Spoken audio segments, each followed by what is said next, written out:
इस एनीमे के स्टार्ट में हम एक बहुत ही बड़े स्कल को देखते हैं जो कि एक राक्षस का होता है और उसके ऊपर एक मूर्ति होती है द फर्स्ट विजर्ड किंग की, जिसने इस राक्षस को मारा होता है। इस स्कल के पास एक चर्च होता है। एक दिन उस चर्च के फादर को अपने गेट के सामने दो छोटे बच्चे मिलते हैं जिनको कोई वहां पर छोड़कर चला गया होता है। फादर समझ जाते हैं कि दोनों बच्चे अनाथ हैं और वो उन दोनों को अपने साथ अंदर लड़ आते हैं। बच्चों की टी शर्ट पर उनके नाम लिखे होते हैं, जिनमें से एक तो बहुत ही शांत और प्यारा होता है जिसका नाम यूनो होता है, लेकिन दूसरा वाला थोड़ा बदमाश होता है और अजीब अजीब हरकतें कर रहा होता है। और यही हमारी एनीमे का मेन कैरेक्टर है और इसका नाम है आस्था। फिर हम देखते हैं 35 साल बीत जाते हैं और आस्था अपनी चर्च की सिस्टर लिली को ही प्रपोज कर देता है। वो उसे कहता है, मैं बड़ा होकर विजार्ड किंग बनूंगा और आपको बहुत खुश रखूंगा, प्लीज मुझसे शादी कर लीजिए सिस्टर लिली। जिस पर सिस्टर लिली बोलती है, नहीं, मैंने कितनी बार तुमसे कहा है कि मैं तुमसे शादी नहीं कर सकती हूँ। लेकिन आस्था बहुत ज्यादा जिद्दी होता है और वो सिस्टर लिली से जिद करने लगता है कि वो उससे शादी कर ले। सिस्टर लिली आस्था से बहुत परेशान हो जाती है और फिर वो अपना मैजिक यूज करके आस्था को एक वाटर पंच मार देती है, जिससे आस्था वहीं पर बेहोश हो जाता है। सिस्टर लिली उसके पास जाती है और उससे पूछती है, तुम ठीक तो हो ना? तभी वहां पे चर्च के कुछ और बच्चे आ जाते हैं।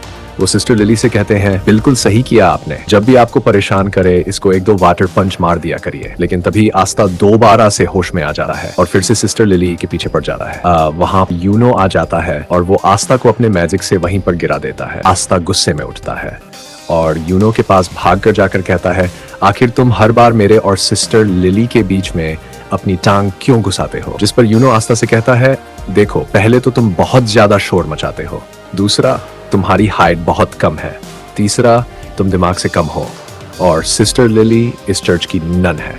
नन लोग शादी नहीं कर सकती, तुम्हारे दिमाग में इतना भी नहीं घुसता क्या? इस पर आस्था बहुत गुस्सा हो जाता है और यूनो से कहता है, आजा 1-on-1 फ्री फॉर्म में, असली फाइट में, मतलब। जिस पर आस्था कहता है, नहीं, मुझे टाइम वेस्ट नहीं करना है तुम्हारे साथ 1-1-1 करके। आस्था बोलता है, यू डर गए क्या? जिस पर ये बच्चा, जिसका नाम मैक्स होता है, बोलता है, तुम सोच भी कैसे सकते हो कि तुम यूनो को जिंदगी में भी हरा सकते हो?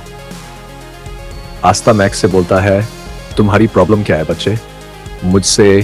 मैं तुमसे इतना बड़ा हूं, फिर भी तुम मेरी रिस्पेक्ट क्यों नहीं करते कभी? जिस पर मैक्स बोलता है, बिल्कुल भी नहीं, मैं किसी ऐसे की रिस्पेक्ट कर ही नहीं सकता जो 35 साल का होने के बाद भी मैजिक यूज नहीं कर सकता।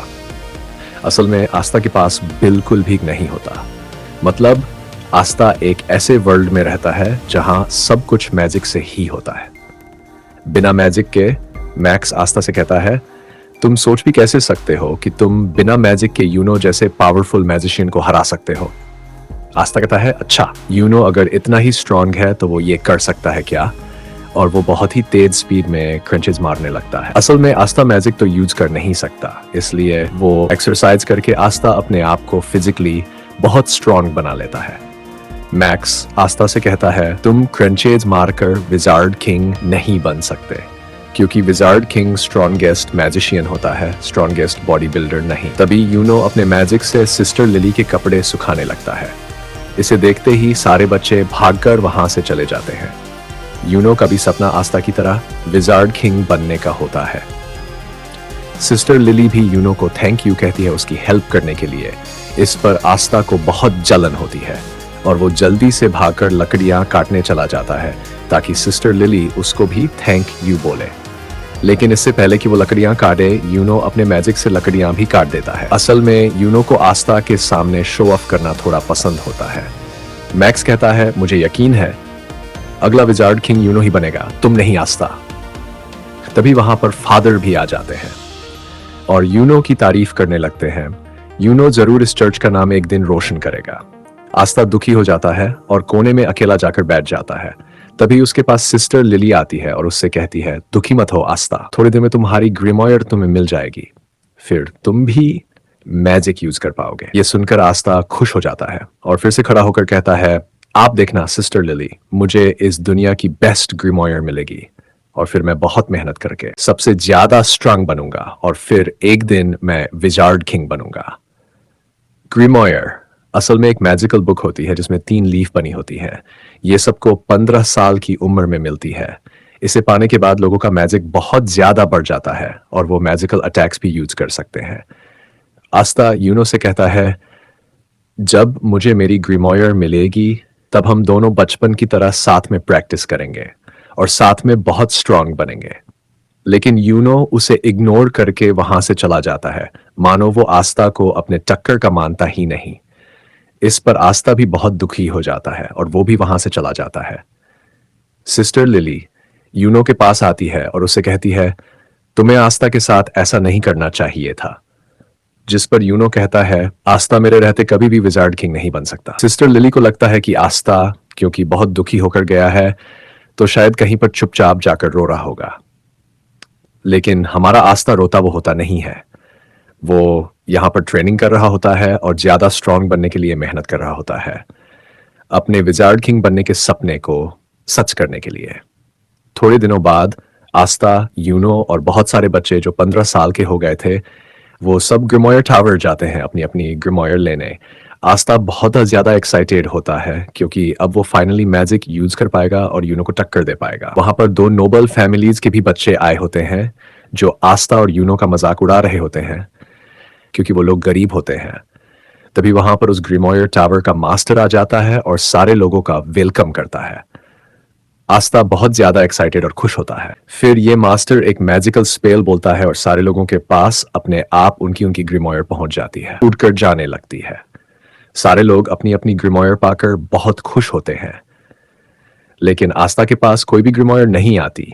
आस्था बोलता है, मेरी ग्रिमोयर लेट हो गई क्या? मेरी ग्रिमोयर कहाँ है? जिस पर सारे के सारे लोग उस पर हंसने लगते हैं और उसका मजाक बनाने लगते हैं। लेकिन तभी यूनो के पास उसकी ग्रिमोयर आ जाती है, जो कि एक 4 लीफ ग्रिमोयर होती है। ये बहुत ही ज्यादा रेयर होती है। यही ग्रिमोयर फर्स्ट विजार्ड किंग के पास थी। इसे देखकर सारे के सारे लोग शॉक्ड रह जाते हैं कि आखिर यूनो, जो कि नोबल फैमिली का भी नहीं है, उसे 4 लीफ ग्रिमोयर कैसे मिल गई। यूनो उल्टा घूमता है और सबसे कहता है, मैं बनूंगा अगला विजार्ड किंग। सारे लोग उसकी तारीफ करने लगते हैं, लेकिन तभी आस्था खड़ा होता है और यूनो से बोलता है, नहीं, तुम नहीं, मैं बनूंगा अगला विजार्ड किंग। जिस पर फिर से सारे के सारे लोग उस पर हंसने लगते हैं और उसका मजाक उड़ाने लगते हैं। यूनो भी आस्था को वहीं पर इग्नोर करके वहां से चला जाता है। इसके बाद आस्था अकेले जंगल में उल्टा लटका होता है और थोड़ा सा दुखी होता है क्योंकि न सिर्फ उसके पास मैजिक है बल्कि अब तो उसे ग्रिमोयर भी नहीं मिली। लेकिन इतना सब कुछ होने के बाद भी वह गिव अप नहीं करता। वह उठता है और कहता है, क्या हुआ अगर मुझे ग्रिमोयर नहीं मिली? मैं तब भी मेहनत ना नहीं छोड़ूंगा और एक दिन विजार्ड किंग जरूर बनूंगा। तुम बस वेट करना यूनो, मैं ही तुम्हारा राइवल हूं और मैं ये तुम्हें प्रूफ करके रहूंगा। लेकिन तभी उसे एक आवाज आती है। इधर हम देखते हैं कि 2 नोबल्स जलन के मारे यूनो से लड़ने आ जाते हैं। वो उससे कहते हैं, आखिर तुम्हारे जैसे गरीब को 4 लीफ ग्रिमोयर कैसे मिल सकती है और हमें नोबल्स को नहीं? मैं जला दूंगा तुम्हारी इस ग्रिमोयर को। और उनमें से एक यूनो के ऊपर एक मैजिकल अटैक यूज कर देता है। लेकिन यूनो बिना अपनी ग्रिमोयर का यूज किए ही अपने आप को डिफेंड कर लेता है। ये देखकर वे दोनों शॉक्ड रह जाते हैं और कहते हैं, आखिर यूनो इतना स्ट्रॉन्ग कैसे है? लेकिन तभी अचानक से कुछ चेन आकर उन दोनों को पकड़ लेती है।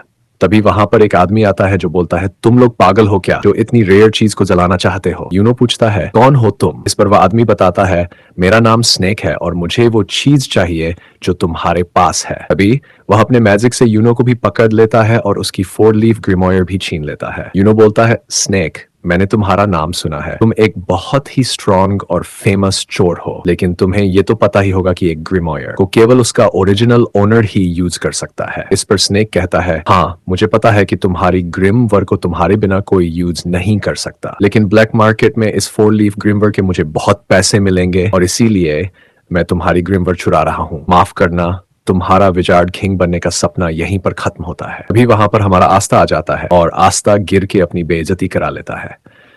लेकिन फिर भी वो खड़ा होता है और बोलता है, क्या हो रहा है यहाँ? और तुम्हारे पास 2-2 ग्रिमर कैसे हैं? यूनो बोलता है, उनमें से एक मेरी है और यहां से जल्दी से भाग जाओ, ये बहुत स्ट्रांग है। तब आस्था सारा का सारा खेल समझ जाता है और वो स्नेक से कहता है, चुपचाप यूनो की ग्रिमवर वापस कर दो। इस स्नेक का है, तुम तो वही लूजर हो ना जिसको एक ग्रिमवर नहीं मिली? और ये कहकर वो उस पर हंसने लगता है। आस्था कहता है, हाँ, मैं वही हूँ जिसको कोई ग्रिमवर नहीं मिली, लेकिन मैं वो भी हूँ जो एक दिन विजार्ड किंग बनेगा। और ये कहकर आस्ता स्नेक की तरफ भागता है। यूनो कहता है नहीं, उससे मत लड़ना। स्नेक अपने मैजिक से आस्ता पर अटैक करता है, लेकिन आस्ता उसके अटैक को डॉज करके उसके पीछे आ जाता है और वो बस उसे एक पंच मारने वाला होता है, लेकिन तभी स्नेक की चेन्स उसे पकड़ लेती है। फिर स्नेक अपने मैजिक से आस्था को बहुत ज्यादा इंजर्ड कर देता है। आस्था मन में सोचता है ये तो बस एक चोर है, फिर ये इतना स्ट्रांग कैसे है? और अगर एक चोर इतना स्ट्रांग है तो फिर विजर्ड किंग कितना स्ट्रांग होगा? और फिर स्नेक उसे पीछे की दीवार पर लड़ा देता है और उसके पास जाकर बोलता है, अपनी आंखें खोलो बच्चे, तुम मुझे जन्मों में भी नहीं हरा सकते। आस्था मन में सोचता है ये सही तो कह रहा है, मैं चाहे जितना भी अपनी बॉडी को ट्रेन करके स्ट्रांग बना लूं, लेकिन मैं इसको कभी नहीं हरा सकता। स्नेक आस्था के ऊपर हंसता है और बोलता है, अपनी चेन से मैं किसी के अंदर कितना मैजिक है ये नाप सकता हूं, और तुम्हारे अंदर एक बूंद भी मैजिक नहीं है, और इसीलिए तुम्हारे पास कोई ग्रिमवर नहीं आई, क्योंकि ग्रिमवर मैजिक को बढ़ाती है और तुम्हारे पास तो मैजिक है ही नहीं। तुम विजर्ड किंग तो क्या कोई नॉर्मल सी जॉब भी नहीं कर सकते। शर्म करो अपनी जिंदगी पर, तुम एक बहुत ही बड़े लूजर हो।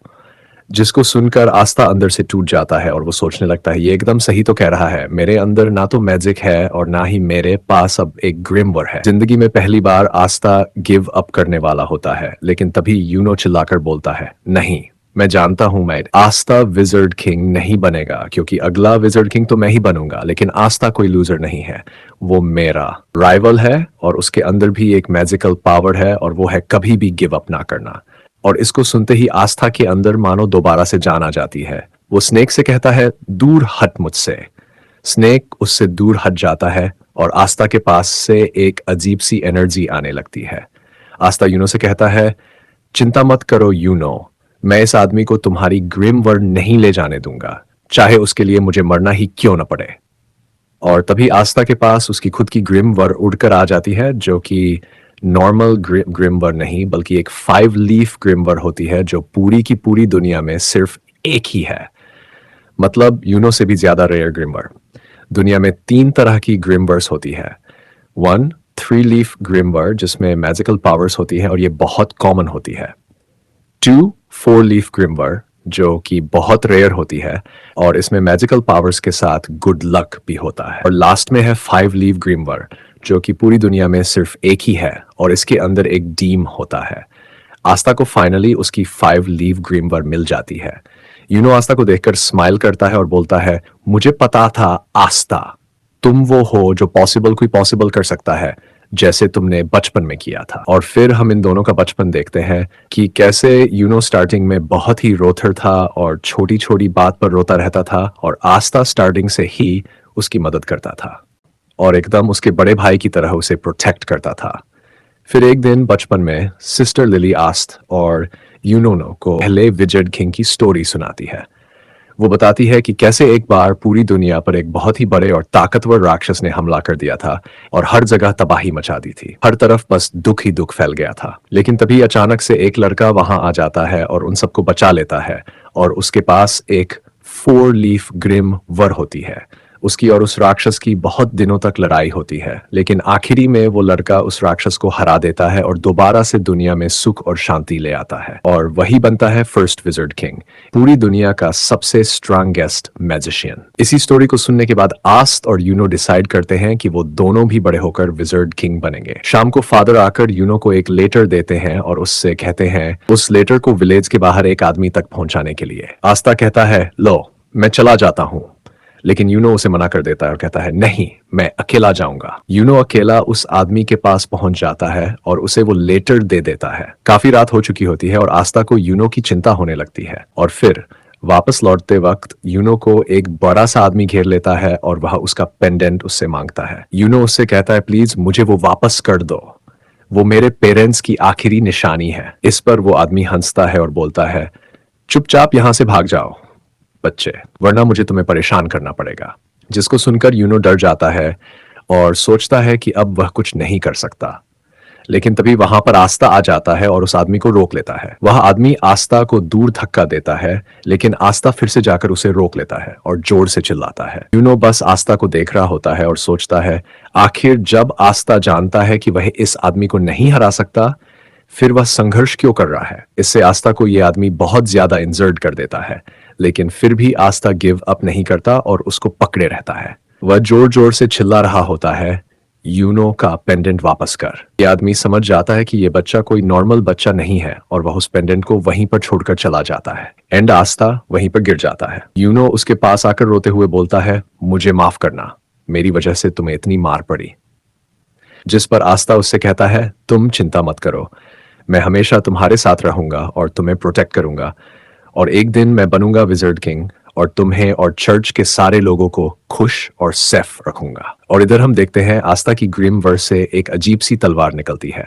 स्नेक बोलता है, अचानक से तुम्हारे पास एक ग्रिम वर्ड कहां से आ गई, ये क्या हो रहा है। एंड वो आस्था के ऊपर दोबारा से अटैक कर देता है, लेकिन आस्था अपनी स्वर्ड यूज करता है और स्नेक की मैजिकल चेन्स गायब हो जाती है। स्नेक बोलता है, ये कैसे किया तुमने, आखिर हो कौन तुम। जिस पे आस्था बोलता है, मैं वो हूं जो एक दिन बनेगा विजर्ड किंग। और ये कहकर आस्था स्नेक के ऊपर अटैक कर देता है और स्नेक की एक बार में ही बैंड बजा देता है और उसको हरा देता है। यूनो उसे देखकर हंस रहा होता है और आस्था उसके पास आकर बोलता है, ये देखो यूनो, मेरी ग्रिम वर मिल गई। यूनो आस्था से बोलता है, तो तुमने मुझे एक और बार बचा लिया। आस्था, तुम्हें याद है ना वो प्रॉमिस जो हमने बचपन में किया। बचपन में जब यूनो आस्था की बात सुनता है तो वो पूछता है, क्या मैं विजर्ड किंग बन सकता हूं जबकि मैं इतना वीक हूं। जिस पे आस्था यूनो से कहता है, हां, अगर तुम बहुत मेहनत करोगे और कभी भी गिव अप नहीं करोगे तो तुम या कोई भी विजर्ड किंग बन सकता है। जिसे सुनकर यूनो खड़ा होता है और बोलता है, ठीक है, मैंने भी डिसाइड कर लिया है कि आज के बाद मैं कभी भी नहीं रुकूंगा और मैं बहुत मेहनत करूंगा और एक दिन विजर्ड किंग बनूंगा और तुमको और चर्च के सारे लोगों को खुश रखूंगा। जिस पे आस्था यूनो से कहता है, इसका मतलब है कि अब हम दोनों राइवल्स हैं। एंड वो दोनों एक दूसरे से प्रॉमिस करते हैं कि वो दोनों बहुत मेहनत करेंगे और एक दिन विजर्ड किंग बनेंगे। आस्था यूनो से कहता है, हाँ मुझे याद है और मुझे लगा था कि तुम भूल गए होंगे। और फिर वो दोनों फिर से बचपन की तरह दोबारा से एक दूसरे से शर्त लगाते हैं ये देखने के लिए कि पहले विजर्ड किंग कौन बनेगा। इसके बाद हम अभी के विजर्ड किंग की झलक देखते हैं और उन 9 मैजिक नाइट्स को देखते हैं जो किंगडम में विजर्ड किंग के बाद सबसे ज्यादा स्ट्रॉन्ग मैजिशियन होते हैं और इनका काम होता है किंगडम में पीस और ऑर्डर मेंटेन करके रखना। एंड इन सब की एक स्क्वाड होती है जिसको ज्वाइन करने के लिए बच्चों को एक एंट्रेंस एग्जाम देना होता है। उसी एग्जाम के लिए आस्था और यूनो दोनों ट्रेनिंग कर रहे होते हैं। इधर हम देखते हैं फादर और सिस्टर लिली ग्रिमवर्ड टावर के मास्टर के पास जाते हैं और फादर मास्टर से पूछता है कि आखिर एंट्रेंस एग्जाम के लिए उसने यूनो के साथ आस्था का भी नाम क्यों दिया, जबकि आस्था तो उस टेस्ट में पास हो भी नहीं सकता। जिस पे मास्टर उससे कहता है, आस्था ने मुझे उसकी ग्रिमवर्ड दिखाई थी और मुझसे बहुत रिक्वेस्ट किया था कि उसको एंट्रेंस एग्जाम में भेज दे, तो इसलिए मैंने भेज दिया। मास्टर से पूछते हैं कि आखिर जो ग्रिमवर आस्था के पास आई है वो है क्या, और वो असलियत में ग्रिमवर है भी कि नहीं। इस पे मास्टर उसे बताता है, मैं तुम्हें ज्यादा तो नहीं बता सकता, लेकिन हाँ उस ग्रिमवर की वजह से आस्था को फ्यूचर में एक बहुत बड़ी लड़ाई लड़नी होगी। फादर मास्टर से रिक्वेस्ट करने लगता है कि आस्था बहुत वीक है और उसके पास मैजिक भी नहीं है, तो उसको एंट्रेंस एग्जाम में ना भेजे। जिस पे मास्टर उसे कहते हैं कि कहीं ऐसा तो नहीं कि तुम आस्था को इसलिए नहीं भेजना चाहते क्योंकि अगर वो पास हो गया तो वो यहाँ से चला जाएगा और तुम्हें उसकी याद आएगी। जिस पर फादर थोड़ा सा शर्मा जाता है और बहाने बनाने लगता है। मिस्टर लिली भी समझ जाती है कि फादर आस्था को सीक्रेट बहुत प्यार करते हैं। इधर हम देखते हैं आस्था और यूनो रेस लगाते हुए चर्च वापस आ रहे होते हैं और उन दोनों के बीच में टाई हो जाता है। आस्था पूछता है, जल्दी बताओ कौन जीता। मैक्स बोलता है, यूनो जीता है। आस्था कहता है, अभी रेस खत्म नहीं हुई है, जो चर्च के अंदर पहले घुसेगा वो जीतेगा। और आस्था चर्च के अंदर घुसने वाला होता है, लेकिन तभी यूनो उसे अपने मैजिक से उड़ाकर दूर फेंक देता है और रेस को जीत जाता है। रात में सोते वक्त आस्था सपने में भी यही बोल रहा होता है कि वो एक दिन विजर्ड किंग बनेगा। सुनकर मैक्स आस्था पर गुस्सा हो जाता है। अगले दिन आस्था फिर से ट्रेनिंग कर रहा होता है और उसके पास मैक्स आ जाता है। आस्था पूछता है, क्या हुआ। मैक्स बोलता है, तुम बेवकूफ हो। जिस पे आस्था उस पे गुस्सा हो जाता है और बोलता है, ये बोलने के लिए तुम चर्च से इतनी दूर मेरे पास आए हो। मैक्स उसे बोलता है कि तुम्हारे पास तो मैजिक भी नहीं है, तुम सोच भी कैसे सकते हो कि तुम मैजिक नाइट एग्जाम में पास हो जाओगे? आस्था बोलता है, अब तो मेरे पास मेरी ग्रिमवर है और अब तो मैं जरूर से मैजिक नाइट एग्जाम में पास होऊंगा और एक दिन विजर्ड किंग बनूंगा। लेकिन तभी उसको मैक्स बीच में रोक देता है और कहता है, चुप रहो, जब देखो विजर्ड किंग, तुम क्यों नहीं समझते कि हमारे जैसे गरीब और वीक लोगों के सपने पूरे नहीं होते? जिसपे आस्था उसके पास आता है और उससे चिल्लाकर बोलता है, जरूर होते हैं। अगर तुम सपनों को पूरी दिल से चाहो और उसके लिए पूरी जान लगाकर मेहनत करो तो तुम्हारा जो भी सपना हो वो जरूर पूरा होगा। और जिंदगी में पहली बार मैक्स को समझ में आता है कि आस्था इतना बड़ा भी लूजर नहीं है। रात में फादर बहुत अच्छा खाना बनवाते हैं क्योंकि कल आस्था और यूनो एंट्रेंस एग्जाम के लिए जाने वाले होते हैं। आस्था बहुत खुश होता है और फादर आस्था को अपने पास बुलाकर उससे कहते हैं, देखो आस्था, अगर तुम फेल हो जाओ तब भी ज्यादा दुखी मत होना, चुपचाप घर वापस आ जाना, हम लोग हमेशा तुम्हारे साथ हैं। आस्था कहता है, यही चीज आप यूनो को भी कहोगे ना कि सिर्फ मुझसे ही कह रहे हो? जिसपे फादर उससे कुछ भी नहीं कहते क्योंकि उन्हें पता होता है यूनो तो आसानी से पास हो जाएगा, बस आस्था की थोड़ी दिक्कत है। आस्था फादर से कहता है, आप चिंता मत करो, मैं जरूर से इस मैजिक नाइट एग्जाम को पास करूंगा और उसके बाद मैं बनूंगा विजर्ड किंग और वापस आकर सिस्टर लिली से शादी करूंगा। लेकिन तभी सिस्टर लिली उसको अपने वाटरपन से चुप करा देती है। अगले दिन आस्था और यूनो अपनी जर्नी पर निकलने वाले होते हैं। सारे लोग उनको बेस्ट ऑफ लक और बाय बाय बोलते हैं और मैक्स बोलता है, आस्था को बाय कहने की जरूरत नहीं है, वो जल्दी वापस आ जाएगा। लेकिन हाँ, अगर तुम किसी तरह पास हो गए आस्था तो मैं मान जाऊंगा कि हम जैसे लोग भी ड्रीम्स देख सकते हैं और फिर मैं भी मैजिक नाइट बनने के लिए मेहनत करूंगा। जिसपे आस्था उसे कहता है, फिर तैयार हो जाओ मेहनत करने के लिए। एंड फिर आस्था और यूनो निकल जाते हैं अपने मंजिल की तरफ। सिस्टर लिली भी आस्था के जाने पर थोड़ी दुखी होती है। एंड आस्था और यूनो बहुत ही लंबे सफर के बाद फाइनली पहुंच जाते हैं अपने मैजिक नाइट एंट्रेंस एग्जाम की जगह पर। अब कौन पास हुआ और कौन फेल हुआ ये हम नेक्स्ट पार्ट में देखेंगे। इस पार्ट में इतना ही, मिलते हैं अगले एपिसोड में।